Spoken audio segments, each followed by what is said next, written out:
काय कुटुंबाला तिचे कुटुंबियांनी माझी भेट घेतलेली आहे।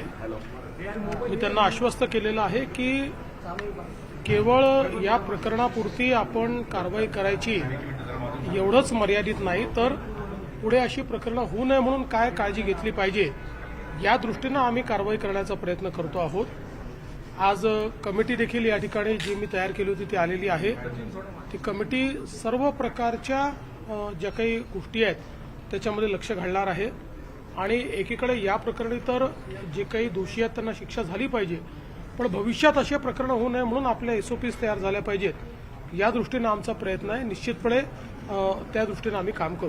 सर, सगळ्या चॅरिटेबल हॉस्पिटलच्या ऑपरेशन्सच्या संदर्भानं तक्रारी प्रचंड येतात, मात्र धर्मादाय आयुक्तांच्या लिमिटेशन्समुळे किंवा त्यांच्या अकार्यक्षमतेमुळे या तक्रारींचा निपटारा होत नाही। मुळामध्ये आता आपण आपल्या कायद्यामध्ये याच अधिवेशनात बदल करून पुन्हा काही अधिकार हे धर्मदाय आयुक्तांना दिलेले आहेत। आपल्या लॉ अँड ज्युडिशरी विभागामार्फत आपण त्याची देखरेख देखील करतो। आपला प्रयत्न आहे की संपूर्ण धर्मदाय व्यवस्था ही ऑनलाईन एका प्लॅटफॉर्मवर यावी, जेणेकरून कुठे आपल्याकडे बेड्स आहेत, किती ते अवेलेबल आहेत, ते दिले जात आहेत की नाही, याचं सगळं मॉनिटरिंग आपल्याला करता यावं। आणि याकरता सीएम ऑफिसमध्ये जो आपला मुख्यमंत्री आरोग्य कक्ष आहे तोही याच्याशी आम्ही जोडण्याचा प्रयत्न करतो, जेणेकरून त्यांच्यावर एक दबाव राहिला पाहिजे आणि मला विश्वास आहे की पुढच्या काळामध्ये याच्यामध्ये एक मोठी सुधारणा आम्ही करू शकू। एक पत्रक आज धनंजय केळकरांनी काढले मंगेशकर हॉस्पिटलच्या वतीने। तुमचा कालचा असंवेदनशील हा शब्द फार लागलाय त्यांना। त्या ट्रस्टीजनी काल मीटिंग घेऊन आता ऍडमिशन्स जे आहेत ते विदाऊट डिपॉझिट होतील असं म्हटलं। दुसरी गोष्ट, ज्या असंवेदनशीलतेचा तुम्ही उल्लेख केलेला होता ती आम्ही पुन्हा तपासून घ्यायचा निर्णय केलाय असं केळकर पत्रात म्हणाले। मुळात एक गोष्ट आपण सगळ्यांनी लक्षात घेतली पाहिजे की दीनानाथ मंगेशकर हॉस्पिटल हे स्वर्गीय लता दीदी आणि मंगेशकर कुटुंबियांनी खूप मेहनतीतून उभारलेलं आहे। एक नावाजलेलं हॉस्पिटल आहे।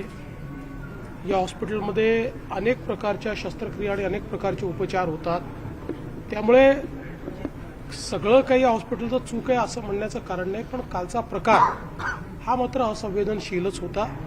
जिथे चूक आहे तिथे चूक म्हणावं लागेल, ती चूक सुधारावी लागेल। जर ते सुधारण्याचा प्रयत्न करत असतील तर मला त्याचा आनंद आहे। आपल्या ज्या ज्या समित्या आता नेमलेल्या आहेत, धर्मदाय आयुक्तांच्याकडून नेमलेली समिती आणि आरोग्य विभागाची समिती, काही फाइंडिंग्ज आल्यात का समोर?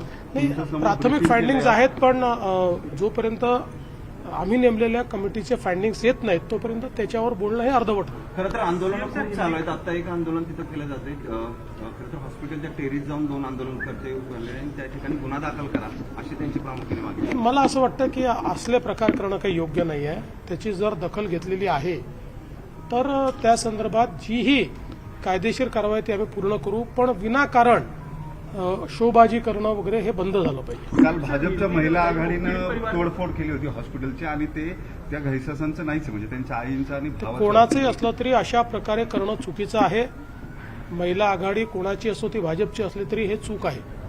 सर, हिंदी में बताइए, पीड़ित परिवार ने मुलाकात की आपसे 100 पीड़ित परिवार ने मेरी मुलाकात ली है। मैंने उनको आश्वस्त किया है कि हमने एक कमेटी तैयार की है, कमेटी आज पहुंची है।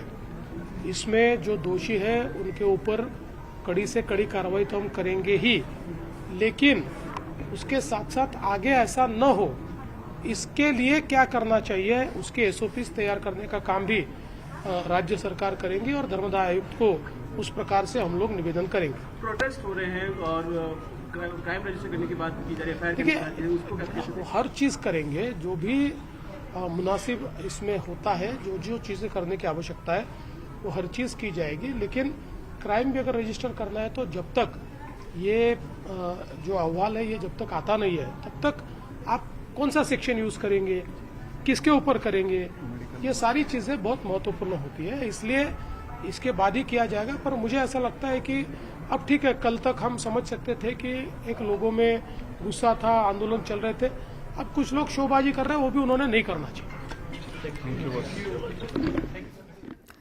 मुख्यमंत्री देवेंद्र फडणवीस आज पुण्यामध्ये आहेत आणि या दरम्यान संपूर्ण भिसे कुटुंबियांनी त्यांची भेट घेतली आणि सगळीच चूक काही रुग्णालयाची नाही, मी भिसे कुटुंबियांना सुद्धा आश्वस्त केलेलं आहे असं मुख्यमंत्री म्हणाले। नेमलेली जी समिती आहे ती सगळा आढावा घेईल आणि अहवाल सादर करेल. मात्र या संदर्भात कायद्यामध्ये बदल करणार असल्याचं मुख्यमंत्री देवेंद्र फडणवीसांनी सांगितलं. सर्व धर्मादाय संस्था ज्या आहेत त्या ऑनलाईन केल्या जातील. सगळीच चूक काही रुग्णालयाची नाही असं मुख्यमंत्री देवेंद्र फडणवीसांनी माध्यमांशी बोलताना सांगितलंय. आज भिसे कुटुंबानं मुख्यमंत्र्यांची भेट घेतली पुण्यामध्ये. त्यांना आश्वस्त केलंय त्यांच्यावरही अन्याय होणार नाही, मात्र कायद्यामध्ये या संदर्भात बदल करणार असं मुख्यमंत्र्यांनी सांगितलं.